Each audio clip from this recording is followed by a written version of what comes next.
Todos bem-vindos a mais uma edição do programa Na Linha da Frente, programa de análise jurídica sobre os principais acontecimentos da semana. Semana sim, o Dr. Chival escalpeliza aquilo que foram os temas de relevo e hoje não é exceção. Dr. Chival, muito obrigado por ter-me aqui.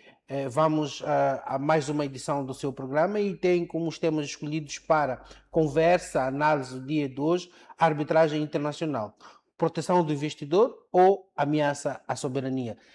Este é um termo que é provocante ou provocativo que o doutor coloca para iniciar esta questão. E como questão de fundo, gostaria de perceber de si qual é a distinção entre a arbitragem comercial internacional da arbitragem Estado-investidor.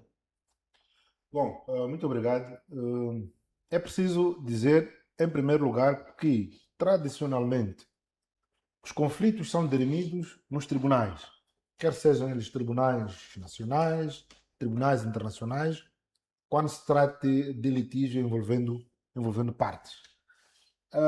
Nos tempos que correm, tem-se criado um conjunto de regras, princípios, cultura e tradição que levam a que as partes, no lugar de irem aos tribunais estaduais ou tribunais tradicionais, optem pela chamada jurisdição da arbitragem. Ou seja, numa situação em que as partes, elas próprias, escolhem os juízes que vão decidir o diferendo que lhes opõe. Portanto, aí estamos a falar da arbitragem, em que só acontece essa possibilidade, primeiro, quando a lei permite que determinada questão possa ser dirimida em sede de arbitragem. Porquê? Porque há aqueles chamados direitos indisponíveis que só podem, obviamente, ser dirimidos em sede de um tribunal, tradicional. Imaginemos uma situação de um processo crime, uma evasão fiscal. No caso de evasão fiscal, já não é questão relativa à arbitragem. Porquê? Porque estamos em fase de situações de natureza com relevância criminal. E aí entra o ius puniendi do Estado, o poder de punir que o Estado tem no exercício da sua soberania. E aí não vamos falar de arbitragem. Fora dessas questões e outras, temos a possibilidade das partes poderem submeter os seus litígios de arbitragem. E normalmente isto é feito nos termos da inclusão de uma cláusula de reserva da arbitragem. Ou seja, as partes definem que os conflitos, os diferendos entre si, vão ser dirimidos em sede de um tribunal arbitral. Pode ser que seja, em alguns casos, definir-se um árbitro único. Portanto, as partes podem indicar árbitro único que vai decidir por eles. Pode ser um tribunal colegial e pode ser ad hoc ou pode ser no âmbito de instituições especializadas em arbitragem. No caso de Moçambique, nós temos o Centro de Arbitragem, Conciliação e Mediação, que tem as suas regras, tem os seus árbitros inscritos. Nada obsta que eu, por exemplo, tendo um litígio a opor-me a uma outra pessoa, possa submeter, em função do que é permitido, este litígio ao Centro de Arbitragem, Conciliação e Mediação. E caberá, obviamente, a estas partes poderem indicar os árbitros para este fim. Noutra situação bem diferente é as partes poderem por si só indicar os seus árbitros sem necessidade de usar o centro, embora, no caso, as regras tenham sido estabelecidas nos termos da lei de arbitragem que nós temos. E, portanto, a partir daqui, nós temos que fazer essa distinção porque ela existe. Poderemos ter, na primeira situação, a chamada mera arbitragem internacional, em que um ente de um país se opõe a um outro ente de um país diferente do seu. Obviamente aí estamos a falar de uma arbitragem internacional que opõe dois entes privados. E o que eles vão usar, naturalmente, é o direito internacional e, normalmente, vão usar os contratos como a base para dirimir os seus conflitos. Outra coisa bem diferente é a chamada arbitragem investidor-Estado. Aí estamos a referir-nos a uma situação em que um investidor estrangeiro ou o próprio Estado pode apresentar uma questão controvertida contra o Estado e vice-versa, alegando que, por exemplo, determinadas condições foram violadas. Mas, normalmente, tem sido os entes privados a demandarem ao Estado soberano, por exemplo, referindo-se a determinado comportamento do Estado que fere os seus direitos. Aí já não estamos em sede apenas de uma execução do contrato, porque aí já pode entrar questões ligadas ao contrato, que é estabelecido entre as partes, a lei do investimento, mas não só o poder soberano do Estado. Portanto, é preciso nós distinguirmos um pouco esta questão que nós fazemos referência. Não é apenas um mero litígio envolvendo partes que estão em pé de igualdade. Nessas situações, a segunda situação, entra também, em certa medida, algum poder soberano do Estado. Por quê? Porque, para além do contrato, como eu disse, temos o contrato, que é estabelecido entre as partes, entre o Estado e o investidor, temos a chamada lei de investimento e temos o poder soberano do Estado. Por isso é que, neste caso, nós temos uma confluência entre o direito internacional, direito de investimento e o poder soberano do Estado. Em sede da arbitragem, existe a norma de que, não concordando com uma decisão arbitral, pode-se recorrer a tribunal. Nestas circunstâncias, é possível que o Estado soberano, neste caso, não concordando com uma decisão do Tribunal Arbitral, não é? Decida recorrer a algum tribunal, e qual seria? Bom, aí já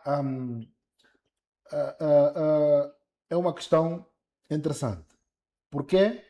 Porque as partes hão de ter determinado que o foro competente para dirimir os conflitos entre si é a via arbitral. Portanto, estão a excluir a via dos tribunais tradicionais.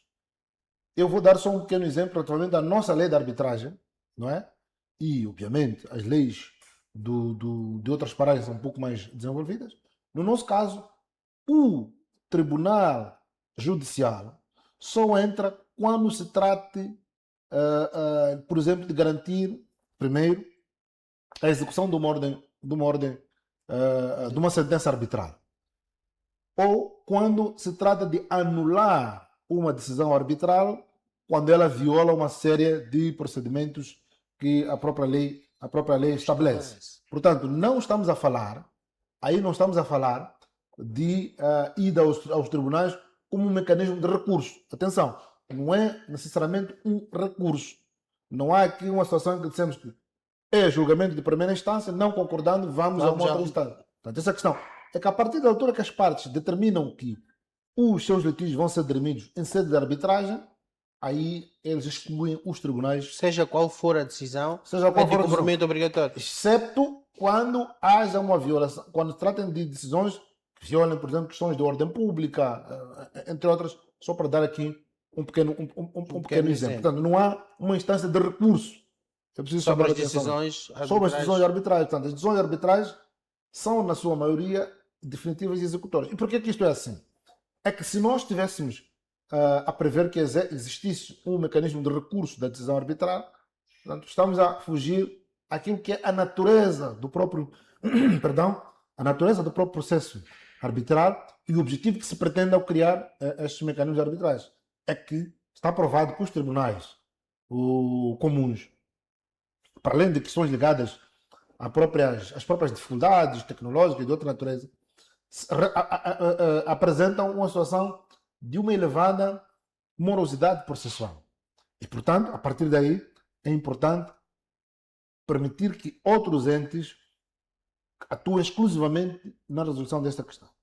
Mais do que isso, é que, se, por exemplo, nós temos nos tribunais judiciais um juiz que é essencialmente formado em direito, que vai decidir, obviamente, sobre determinadas matérias, algumas delas ligadas a áreas fora da sua formação, por exemplo, uma questão ligada à construção, a obras de empreitada, uma construção civil, o juiz, em princípio, domina menos questões ligadas a essa, por isso é que solicitam, muitas vezes, testemunhas e peritos ligados à área. Nos processos arbitrais, permite-se que um engenheiro especialista em construção civil possa ser árbitro. Portanto, aí significa que o campo da arbitragem dá-nos muito mais abertura para até ter pessoas técnicas da área poderem dirimir este conflito. Portanto, é preciso chamar a atenção a estes Aí dois está. aspectos para não cairmos na ideia segundo a qual é possível ir Há um para recurso. um recurso de uma decisão. Senão estaremos a obviar a natureza, os objetivos e tudo o que está em volta dos processos de arbitragem. Certo. E como é que uma empresa privada consegue processar um Estado soberano? Essa é uma questão extremamente importante. Porquê? Porque se estamos, por exemplo, numa situação dessas em que se inclui o direito internacional, o direito de investimento, tanto que há, com base na lei de investimento que existe, depois o poder soberano do Estado, nós podemos perguntar por que é que um Estado vai se sujeitar a uma instituição, não é, que não tem um poder soberano igual ao seu ou acima do seu, existindo, obviamente. Ora, aqui é preciso chamar a atenção que, apesar de estarmos a falar de um ente soberano como o Estado, ele se acha suscetível de estar sob jurisdição arbitral, porque ele consentiu, nos termos do contrato, há uma base que permite que as partes, em função dos diferentes que tiverem, poderem submeter a arbitragem. Ou seja, para haver arbitragem, para haver jurisdição arbitral, é necessário que haja uma base jurídica para esse consentimento. Pode ser, por exemplo, um tratado bilateral.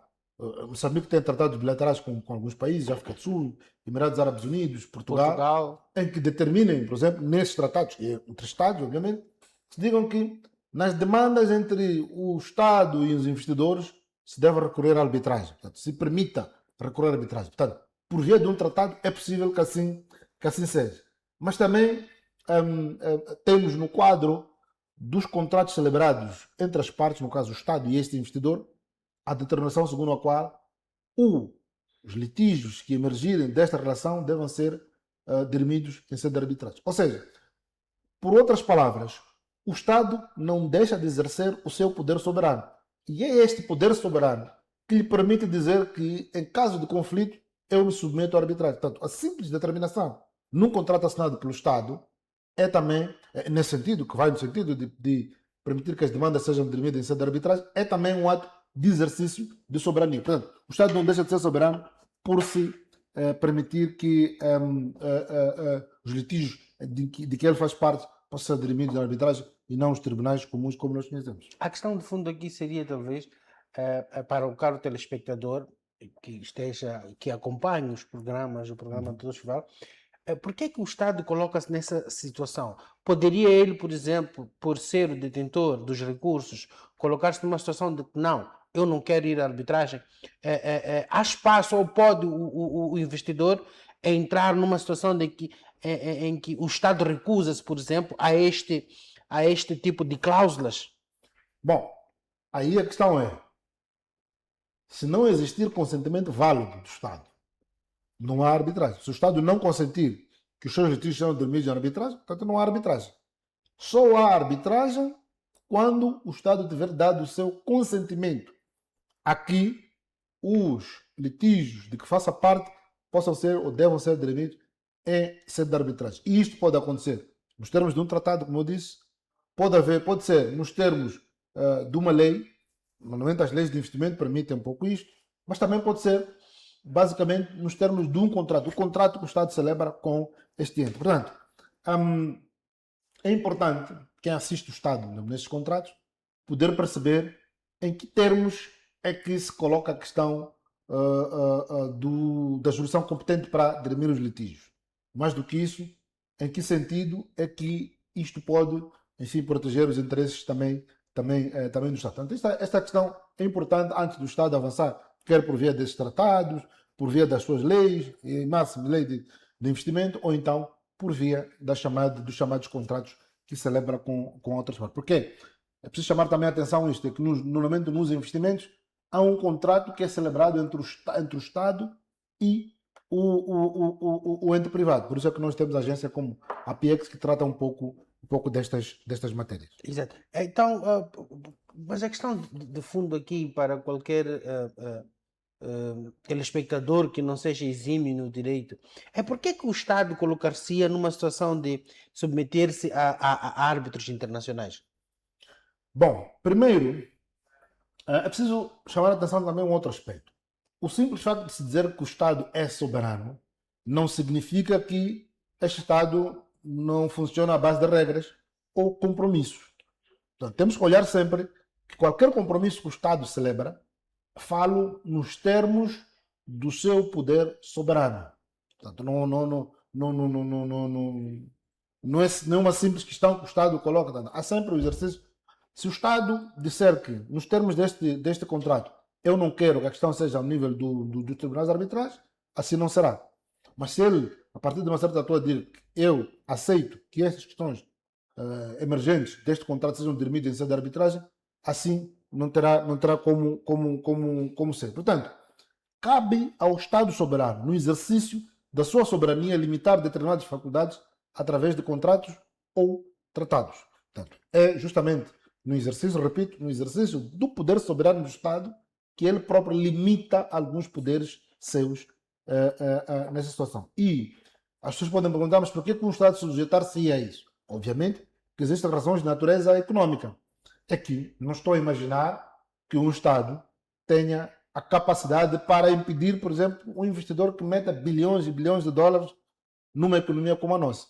Um país como Moçambique, que está em vias de desenvolvimento e que obviamente tem necessidade de atrair investidores, naturalmente que vai cozer as suas normas, quer por via dos tratados, das leis, dos contratos, no sentido também que criam alguma almofada para este investidor. Ninguém mete dinheiro numa economia sem que tenha a possibilidade de assegurar da melhor forma possível os seus interesses. E uma das formas que existe, justamente para evitar esses delays, evitar outro tipo de constrangimentos, é, obviamente, permitir que o Estado se submeta a questões da arbitragem. Ou seja, o Estado está a assumir, de certo modo, um risco político, econômico, cambial e regulatório.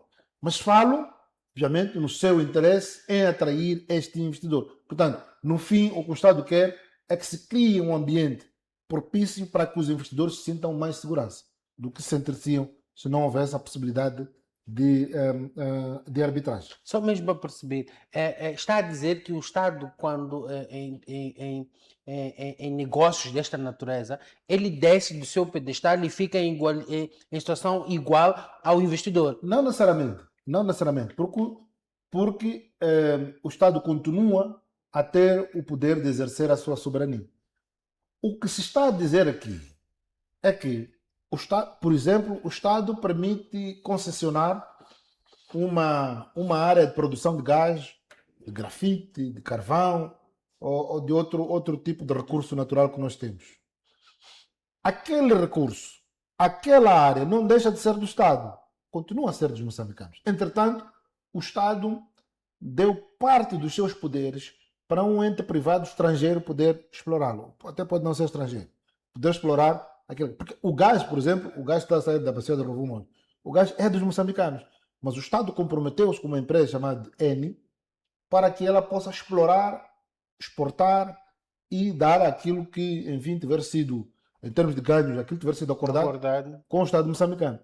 Isto não significa, o facto de existir esta regra, que o Estado se submete a essa arbitragem, e não só, a outras questões, não significa que o Estado não possa exercer soberania sobre estes recursos. O Estado pode, muito bem, obviamente,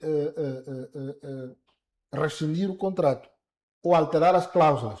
Obviamente que isto tem as suas consequências, mas isto não limita. Portanto, estes acordos, portanto, os tais acordos, os tratados, a lei de investimentos, os contratos, não revogam o poder do Estado de poder tomar medidas, passa a repetição, relativamente àquilo que entender o mais certo para... E benéfico para o seu povo. Exatamente. Portanto, é preciso chamar a atenção que a arbitragem é apenas um instrumento de credibilidade, não é um instrumento de revogação da soberania. Eu repito, o Estado só se submete à arbitragem porque está a exercer o seu poder soberano relativamente à matéria que estiver a questão. E o problema não está em aceitar ou não a arbitragem. A questão central é aceitar a arbitragem sem compreender exatamente em que é que o Estado se está a comprometer. Portanto, é preciso nós distinguirmos essa questão toda. Mas, repito, quando o Estado permite que os litígios que lhe envolvam, sejam dirimidos na arbitragem, está a exercer o seu poder soberano também. E essa questão da arbitragem internacional é necessária para atrair o investimento? Bom, eu não diria que é necessária. O Estado usa este critério como um dos requisitos para atrair investimento. Portanto, o investidor não olha apenas para a arbitragem. A arbitragem não é a única questão que leva a que alguém venha investir. É um dos elementos.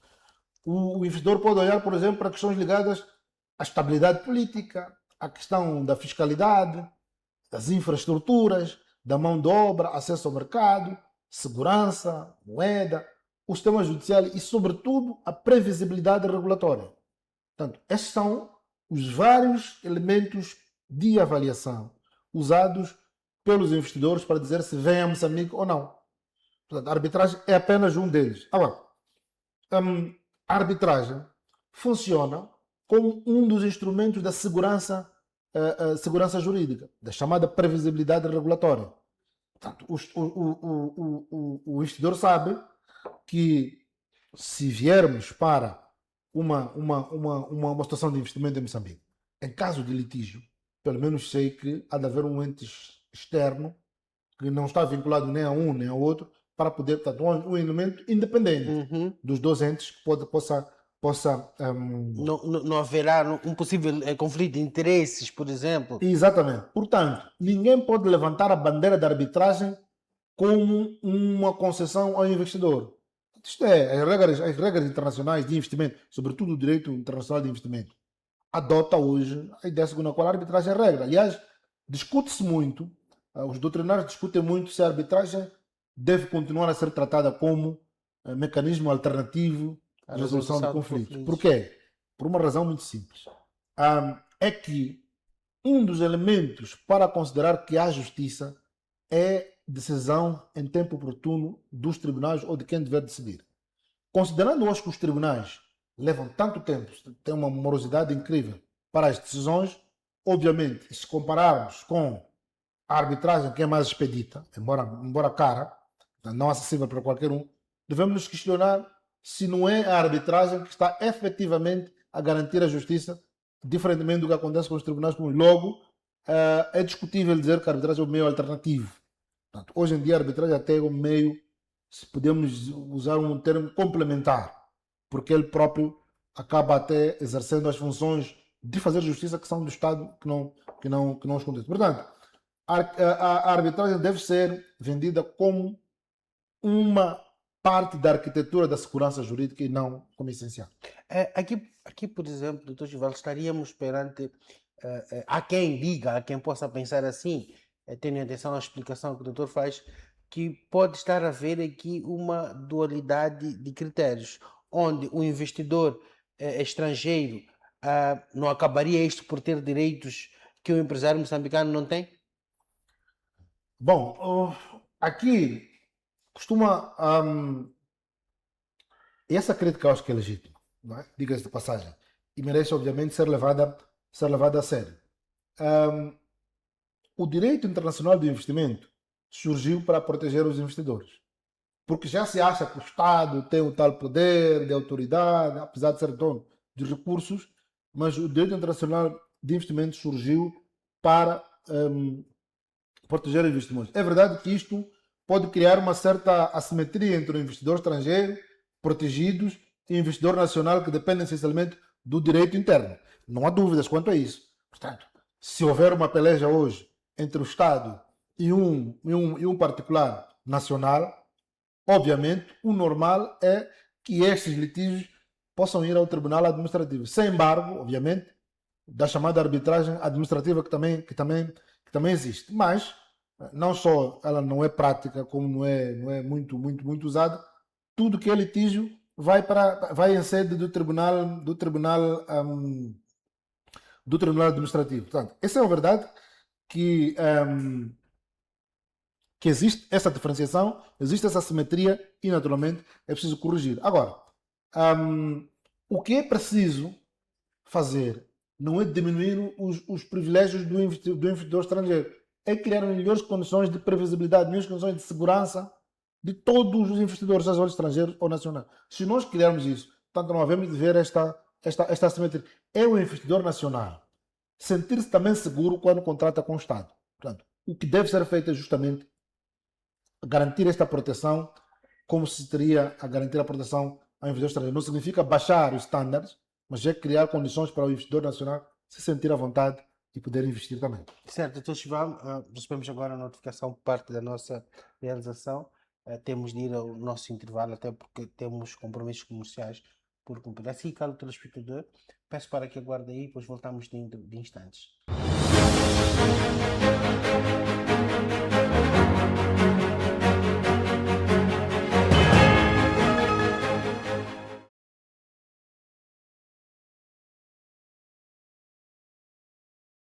Moçambique será palco de um dos maiores encontros internacionais dedicados ao setor da saúde.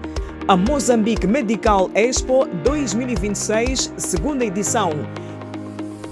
Um evento que vai reunir instituições governamentais, hospitais, clínicas privadas, distribuidores de equipamentos médicos, especialistas e investidores nacionais e internacionais. Uma verdadeira plataforma de exposição, debate, inovação, investimento e networking, promovendo novas oportunidades e parcerias para o desenvolvimento do setor da saúde em Moçambique. Nos dias 28 e 29 de outubro de 2026, no Hotel Glória. Uma parceria Saluten e Grupo MBC, parceiros de mídia.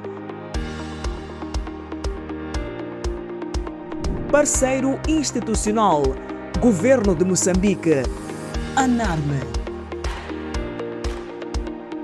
Parceiros.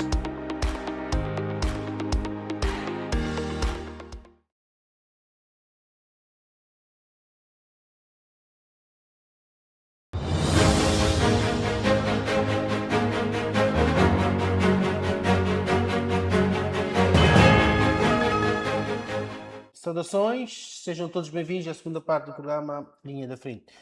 Dr. Chival, quando saímos do intervalo, o Dr. Chival explicava sobre se o investidor moçambicano sente-se preterido por conta do investidor estrangeiro ter esta possibilidade de arbitragem. Explicou muito bem, creio que não há dúvidas para quem nos está a acompanhar. Contudo, gostaríamos igualmente de perceber de si. O Estado moçambicano pode mudar a legislação sem correr o risco de ser processado? Bom, A tal segurança jurídica. exatamente. É preciso de novo chamar a atenção ao aspecto. O facto de o Estado assinar tratados, celebrar contratos com entes privados, prever a questão ligada à arbitragem, não significa que ele está a eximir-se do seu poder soberano. Ou seja, o Estado pode sim legislar. Porquê? Porque a arbitragem não congela o poder legislativo do Estado, senão seria limitar a soberania.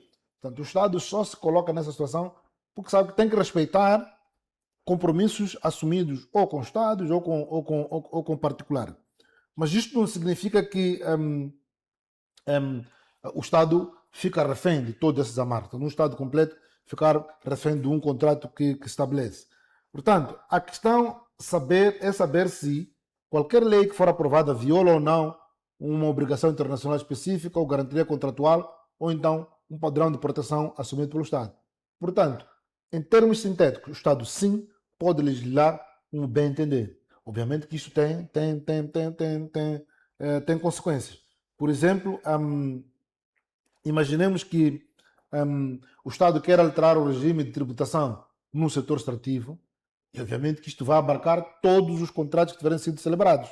Aliás, neste momento, o Estado está a pensar seriamente nisso. E esta é uma das grandes bandeiras, não só do Presidente da República, Daniel Chapo, mas também da própria autoridade tributária, que tem esse mandato, de ir garantir maior arrecadação de receitas para a Fazenda Nacional.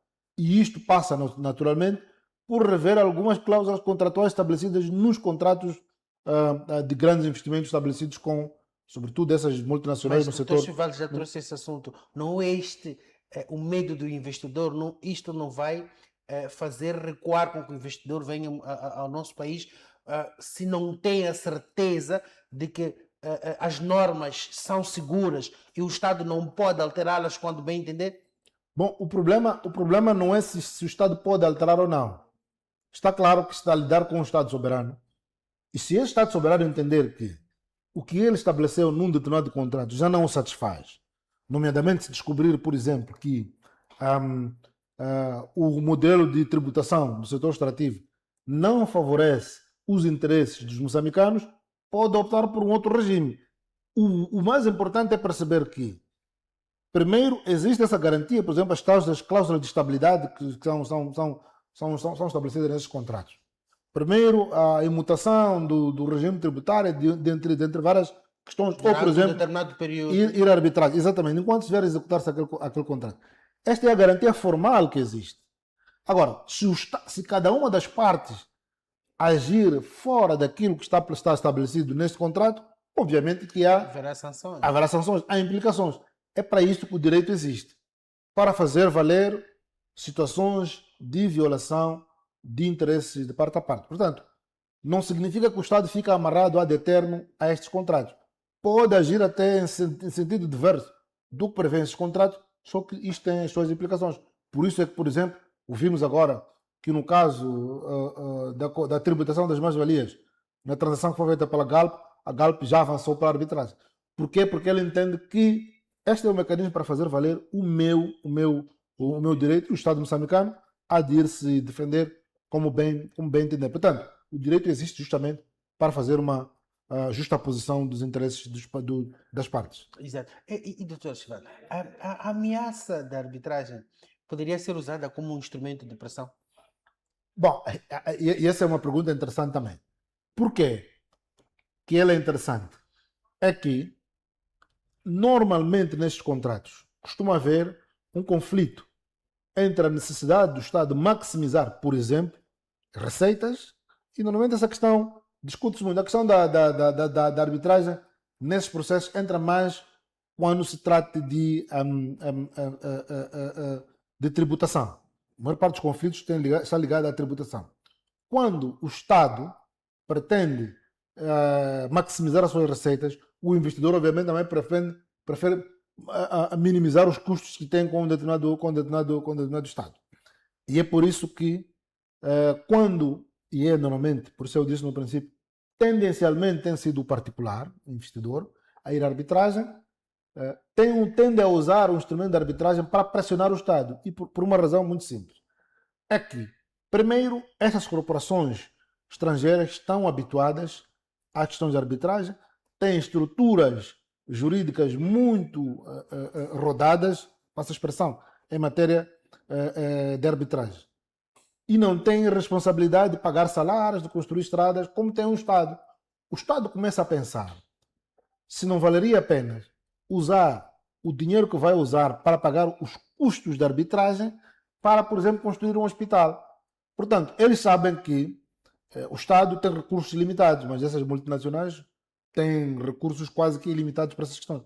Isto também pode ser usado como uma forma de dizer, olha, se não resolveres os termos, a chamar ao Estado, não resolveres a questão nos termos em que eu estou a colocar, eu vou à arbitragem e sei que você sentir-se pressionado a gastar mais do que era suposto gastar em sede de arbitragem. Portanto, a arbitragem tem vantagem de ser expedito, mas tem também, para quem tem menos recursos, poder ser uma situação em que se paga mais do que pagaria numa justiça pública. Portanto, é sim um instrumento de pressão e creio que os Estados, o nosso Estado, tem estado cada vez mais atento para perceber um pouco disto. Exato, doutor Chival.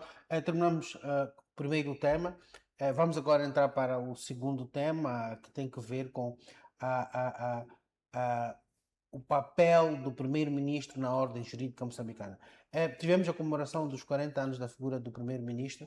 Acredito que esteja associado a isto. E a questão de fundo, doutor Chival, gostaríamos de perceber, e acredito igualmente,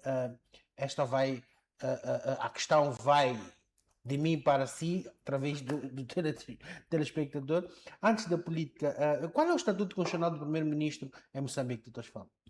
Talvez antes disso era preciso recordar, talvez os mais jovens, quando se fala de 40 anos da institucionalização da figura do primeiro-ministro, foi em 1986 que o presidente Samora Machel, se não estou em erro, há de ter indicado o primeiro primeiro-ministro da República Popular de Moçambique na altura, que foi o saudoso Mário de Graça Machungo. A seguir, tivemos um outro primeiro-ministro que também é saudoso, que é o Pascoal Mucumbi. Depois disso foi um outro primeiro-ministro também saudoso, a doutora Luísa Dias Diogo, para logo a seguir termos um primeiro-ministro que foi Aires Ali. Depois de Aires Ali tivemos Alberto... Menos esse continua vivo. Aires Ali continua vivo, destes é o que continua vivo, portanto ficou para contar a história. Depois tivemos o primeiro-ministro Alberto Clementino Antônio Vaquina.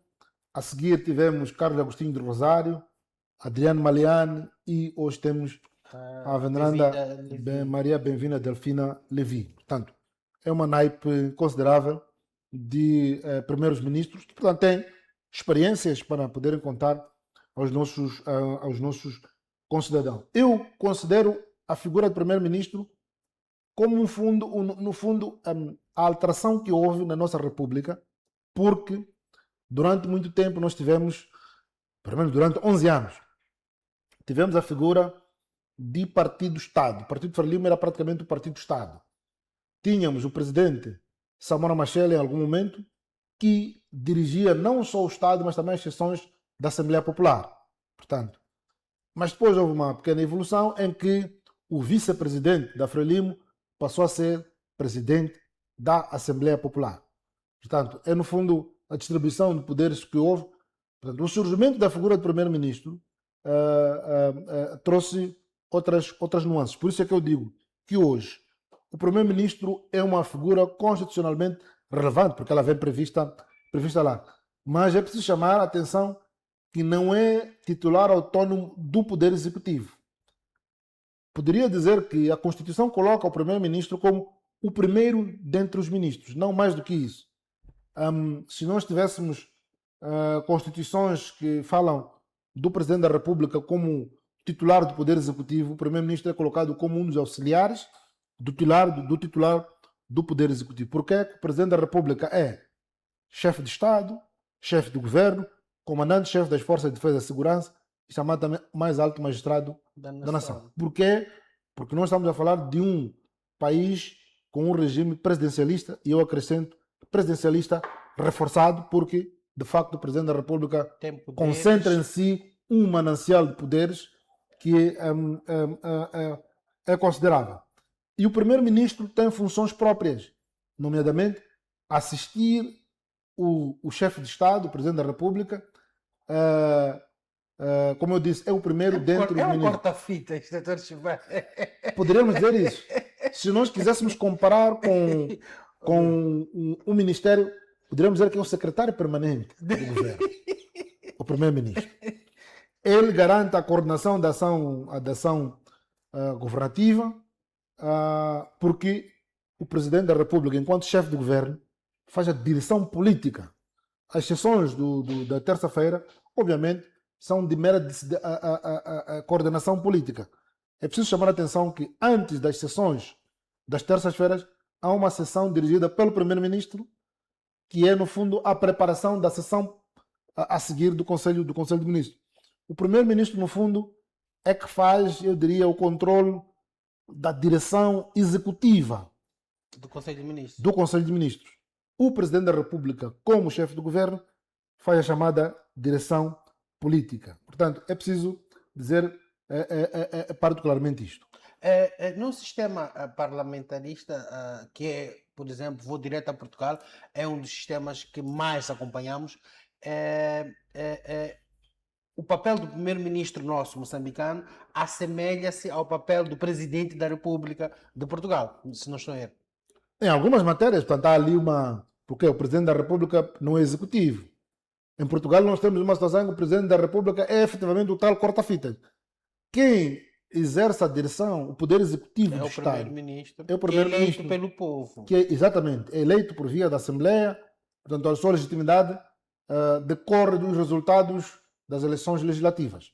É diferente do Presidente da República, que está ali como uma entidade acima dos partidos políticos. Por isso é que o Presidente da República não é eleito na lista de um partido político.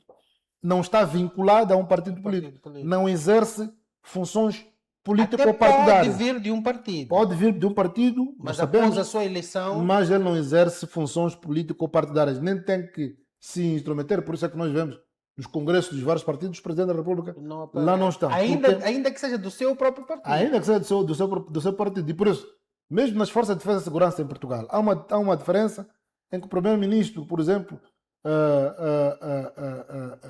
está do lado, por exemplo, dirige, é o comandante da GNR e o Presidente da República está com as Forças Armadas. Portanto, há também ali uma partição, uma distinção. exatamente, relativamente às próprias Forças de Defesa e Segurança. No caso moçambicano, o Comandante-Geral da Polícia é nomeado pelo Chefe de Estado, o Chefe de Estado-Maior é nomeado pelo Chefe de Estado, o Diretor-Geral do Serviço de Informações e Segurança do Estado é nomeado pelo Chefe de Estado. Portanto, existe também aquela figura que nós chamamos de Comando Conjunto, tanto que é um órgão, embora não institucional, mas existe, em que é dirigido, em última análise, pelo Presidente da República enquanto Comandante-Chefe das Forças de Defesa e Segurança. Ele não partilha com nenhum dos entes do Estado a chefia das Forças de Defesa e Segurança. Por isso é que é comandante-chefe destas Forças de Defesa e Segurança. Não podemos, no nosso caso, por via disso, chamar o Primeiro-Ministro de um número 2 ou vice-presidente. Não é. Exato. Essa que seria a minha próxima questão. Exato, não é. Seria não esse é. segundo 2, o número 2 do Presidente da República, na sua ausência, etc. Ele tem funções constitucionais próprias, mas está subordinado a uma arquitetura presidencial do Executivo. Portanto, ele continua a ser, e o Presidente da República tem competências para, querendo, a qualquer momento, nomear, exonerar ou fazer o que quer que seja do Primeiro-Ministro. Portanto, é diferente da situação de um presidente, vice-presidente, que, enfim, poderia ser eleito. O segundo, mas nós temos, por exemplo, outros exemplos, como o do Uganda, que tem vice-presidente, mas o vice-presidente é nomeado pelo Presidente da República. Portanto, temos um Primeiro-Ministro também. Portanto, é preciso chamar a atenção a estes aspectos. Portanto, o nosso Primeiro-Ministro, atualmente, tem funções constitucionais, mas muito próprias, sem descurar a sua subordinação ao regime presidencial, à arquitetura presidencial do nosso Executivo. A questão de fundo aqui seria, se o Presidente é o chefe do governo, preside o Conselho de Ministros e nomeia o Primeiro-Ministro, até pode demitir-o, onde começa e termina a autonomia do Primeiro-Ministro? A autonomia do Primeiro-Ministro começa e termina na Constituição. Por quê? Porque a Constituição prevê justamente quais são as suas funções na arquitetura presidencial. E já se diz que o seu papel é garantir a coordenação da atividade do Executivo. Preciso chamar a atenção. O Presidente da República faz a direção política do Executivo, o Primeiro-Ministro faz a coordenação da atuação do Executivo e cada um dos ministros responde pela área setorial.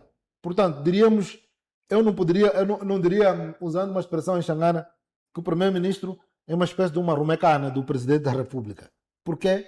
Porque ele só vai efetivamente controlar se aquilo que é determinação política do chefe de Estado está ou não a acontecer ao nível do Executivo. Portanto, é preciso entender que a atuação do Primeiro-Ministro está vinculada àquilo que a Constituição prevê, mas também àquilo que o Presidente pode nele delegar. Portanto, o Presidente da República pode, por exemplo, dizer que na sua ausência uma sessão do Conselho de Ministros possa ser presidida pelo Primeiro-Ministro. Isso é por delegação. Portanto, o Presidente da República pode delegar para o Primeiro-Ministro o exercício de algumas funções, porque também está previsto na Constituição. Mas a regra é os limites de atuação do Primeiro-Ministro começam e terminam na Constituição, sem embargo, e também por previsão constitucional, o chefe de Estado poder delegar nele algumas funções que entender. Ouvimos recentemente uma suposta prova oral onde os ministros foram responder ao Presidente da República sobre a questão do contrato que assinaram. E eu acho que teria sido esta uma oportunidade onde prestariam contas ao Primeiro-Ministro, mas parece que este nem sequer poderes para isso tem. Não, depende do que está em causa nesta prova oral. Bom, pelo menos por aquilo que a imprensa nos deu a conhecer, uma das questões que o chefe de Estado colocou era se o povo estava satisfeito com as medidas tomadas por cada um dos ministros. Isso já é uma avaliação política. Portanto, estamos a dizer que a avaliação, que a forma como o cidadão olha para a atuação do ministro é no sentido de dizer que politicamente ele está ou não orientado. Portanto, o papel do chefe de Estado, presidente da República, é obviamente fazer uma avaliação política.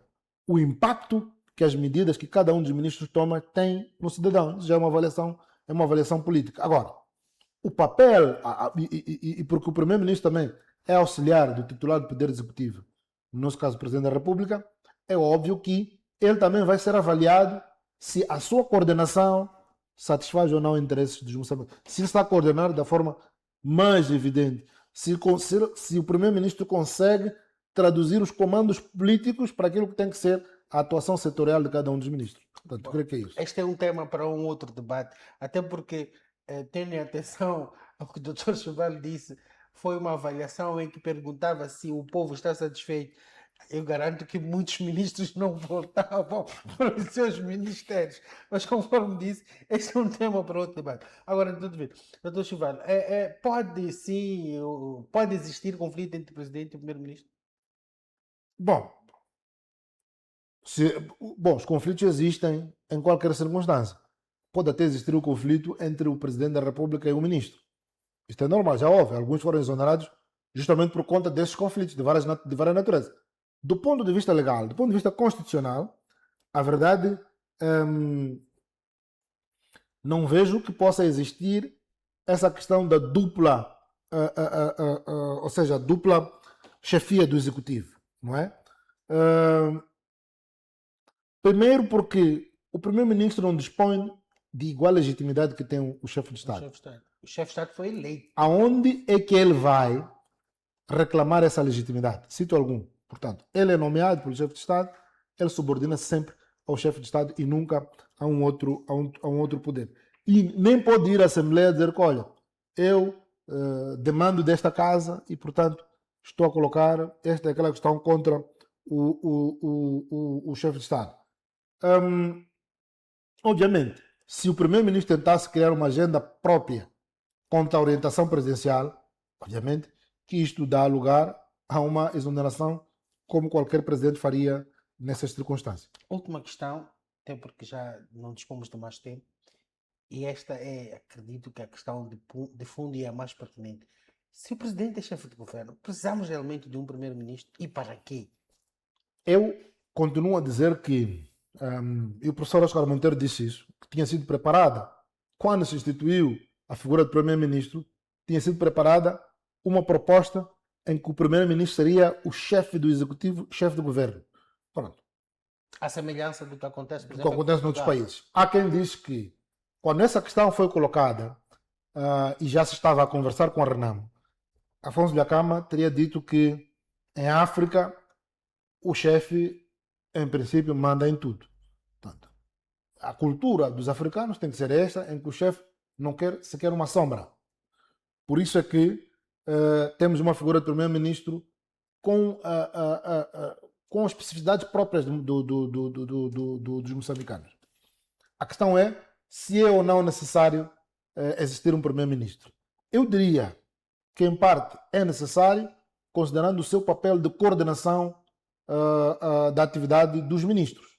Como eu disse, o Presidente da República faz a orientação política do Executivo, dos ministros, define as políticas gerais de como é que a questão do governo tem que correr e cabe ao Primeiro-Ministro fazer a coordenação da atuação.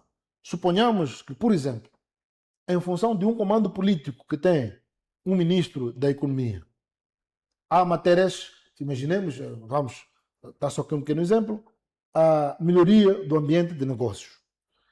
Esta matéria não é apenas do interesse e da exclusiva intervenção do Ministro da Economia. Obviamente iria demandar, por exemplo, a flexibilização na constituição das empresas. Uma das questões que eu tenho estado a defender é que deve-se eliminar a obrigatoriedade de publicação dos estatutos da empresa no Boletim da República. Por quê? Porque se nós formos a uma conservadora de registro de entidades legais, o que nós vamos atrás em sede do boletim da imprensa, está lá. É uma questão de ter. E esses são de acesso público. Qualquer indivíduo pode ir lá pedir uma certidão de uma determinada da empresa. Logo, não vejo porque é que há uma duplicação. Mas isto pode ser pensamento do Ministro da Economia. Para tal, era necessário coordenar com o Ministro da Justiça e Assuntos Constitucionais e Religiosos, que cura de matéria ligada ao registro de entidades legais. Ora, o Primeiro-Ministro é a pessoa que deve facilitar a coordenação entre os membros do Executivo para que cada um possa exercer cabalmente as suas funções na sua área específica. Portanto, poderia dizer que desse particular existe, ou seja, a existência é justificada justamente para chamar aquilo chamado organização racional do exercício do poder executivo. Não é para criar uma segunda figura. Embora eu defenda que o primeiro-ministro deve ser substituído por um vice-presidente eleito em chapa conjunta com o presidente da República por outros motivos, não só ligados à coordenação da ação do executivo, nomeadamente a questão ligada à substituição. Ou seja, imaginemos que nós temos o primeiro dentro dos ministros como primeiro-ministro, em caso de ausência e impedimento do chefe de Estado, ele é substituído pelo presidente da Assembleia da República, embora haja, naturalmente, na própria Constituição, questões ligadas à incompatibilidade do exercício do cargo de presidente da República e Assembleia da República. Se fosse um vice-presidente também eleito, portanto, ele teria alguma legitimidade para substituir convenientemente o chefe de Estado, mas não é o que acontece. De qualquer modo, do ponto de vista de coordenação do Executivo, é necessário haver primeiro-ministro, mas eu creio que um vice-presidente poderia exercer estas funções da coordenação coordenação técnico-administrativa dos ministros e também resolver um outro problema, o das substituições. Mas como estamos a falar apenas do primeiro-ministro, e nessa perspectiva creio que é justificável. Certo, Dr. Chival, muito obrigado. Terminamos assim a nossa conversa sobre os dois temas de bastante relevo para a sociedade moçambicana. Contudo, eu deixo ficar um desafio para o Dr. Chival. O Dr. Chival fez menção ao fato de uma possível retirada da publicação dos estatutos, da obrigatoriedade de publicação dos estatutos na imprensa, no BR. Pronto, eu gostaria que trouxesse aqui um desafio, de fazer aqui um desafio, doutor, para poder explicar mais num futuro tema sobre esta temática. Quem sabe, quem de direito pode ouvir e perceber melhor que isto, no fim, encarece a todo aquele jovem que pretende abrir uma empresa. E já falou aqui, vezes sem contas, que abrir uma empresa em Moçambique não é nada barato. Assim, caro telespectador, foi assim, mais um Linha da Frente. Prometemos voltar próxima semana. Até já.